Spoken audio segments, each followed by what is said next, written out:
Hello बच्चों, चलिए प्रश्न को देखते हैं। प्रश्न है, अणुओं के आईयूपीएसी नाम लिखिए।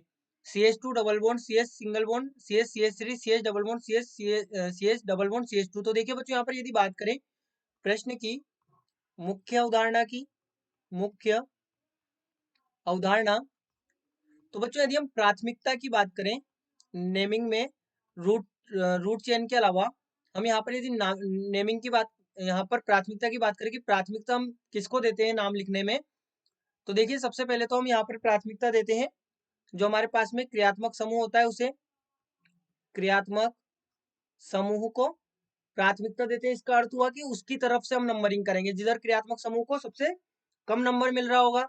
उसके बाद में हम यहाँ पर प्राथमिकता देते हैं मल्टीपल बॉन्ड को, मल्टीपल बॉन्ड को। उससे कम हम यहाँ पर प्राथमिकता देते हैं number of carbon atom, number of carbon atom, carbon atom. और सबसे लिस्ट प्राथमिकता यहाँ पर दी जाती है जो हमारे पास में सब्स्टिट्यूएंट होता है, सब्स्टिट्यूएंट। और सब्स्टिट्यूएंट का अर्थ यहाँ पर क्या है? सब्स्टिट्यूएंट का अर्थ यहाँ पर है ये जो हमारे पास में जैसे CH3 लगा हुआ है, सबसे लंबी चेन कौन सी हो गई? 1 2, या फिर हम इधर से नंबरिंग करें 1 2, वो हम देखेंगे नंबरिंग किस प्रकार से करेंगे। लेकिन सब्स्टिट्यूएंट तो हमारे पास में यहाँ पर CH3 होगा कि चेन से अलग है। तो अब यहाँ पर देखिए, यदि हम यहाँ पर इसे लिखे CH2 double bond CH single bond CH single bond CH double bond CH single bond CH double bond CH2, और ये हमारे पास में यहाँ पर लगा हुआ है CH3। अब बच्चों ध्यान दें, यहाँ पर सबसे इंपॉर्टेंट चीज जो हमने लिखी है प्राथमिकता, क्रियात्मक समूह को दें, क्रियात्मक समूह यहाँ है नहीं तो ये वाला तो कट गया। इसके बाद में मल्टीपल बॉन्ड, अब मल्टीपल बॉन्ड यहाँ पर भी है और मल्टीपल बॉन्ड यहाँ पर भी है। लेकिन बच्चों यदि यहाँ पर ध्यान दें तो यदि यहाँ से हम नंबरिंग करें, देखिए 1 2 3 4 5 6 और 7, तो हमारे पास में नंबर मिलेंगे जो मल्टीपल बॉन्ड है उनको, वो 1, उसके बाद में 4 क्योंकि चौथे नंबर पर भी है, उसके बाद में 6, तो 1 4 6 नंबर मिलेंगे।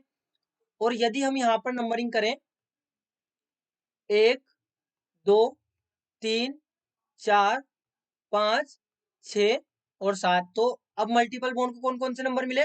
तो 1 3 और 6। तो बच्चों यहाँ से हम ध्यान दें तो हमें पता चल रहा है कि यहाँ पर पहला नंबर तो दोनों में सेम आ रहा है, लेकिन सेकंड नंबर पर यदि ध्यान दें तो नीचे वाला नंबर कम है। यानी कि जो ये वाला बॉन्ड है इसको नीचे वाले के हिसाब से यदि नंबर देंगे तो हमें यहाँ पर नेमिंग सही मिलेगी, यानी कि हम नंबर इधर से देंगे क्योंकि मल्टीपल बॉन्ड को 1 और 3 मिल रहा है यहाँ पर। जबकि अगर हम इधर से नेमिंग करेंगे तो मल्टीपल बॉन्ड को 1 और 4 मिलेगा, लेकिन ये हमारे पास में इस प्रकार से यदि नेमिंग करेंगे तो ये गलत हो जाएगा, इसलिए हम 1 3 6 के हिसाब से नेमिंग करेंगे। और सब्स्टिट्यूएंट को तो हम सबसे लास्ट में देखते हैं। तो अब देखिए यहाँ पर यदि हम नाम लिखे तो हमारे पास में नाम लिखते समय हम सबसे पहले तो यहाँ पर लिखेंगे सब्स्टिट्यूएंट का नाम, और सब्स्टिट्यूएंट क्या है हमारे पास में? CH3। तो यहाँ पर हम लिखेंगे, अब CH3 को ध्यान से देखें कौन से नंबर पे? 5वें नंबर पे, तो ये होगा 5। और CH3 को हम क्या बोलते हैं? Methyl, 5 methyl.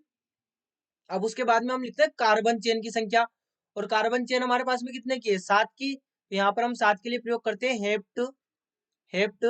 अब यहाँ पर हम हेप्टेन लिखते हैं कब? यदि मल्टीपल बॉन्ड नहीं होते। लेकिन मल्टीपल बॉन्ड और कौन कौन से स्थान पर है? तो 1 3 और 6। तो यहाँ पर हम लिखेंगे 1 3 6। अब 3 मल्टीपल बॉन्ड है तो इसके लिए हम प्रयोग करेंगे ट्राई और इन, ट्राई इन। यानी कि हमारे पास में नाम क्या हो जाएगा? 5 मेथिल हेप्ट 136 ट्राई इन, ये हमारे पास में यहाँ पर नाम हो जाएगा। तो बच्चों आशा करते हैं आपको प्रश्न समझ आया होगा। धन्यवाद।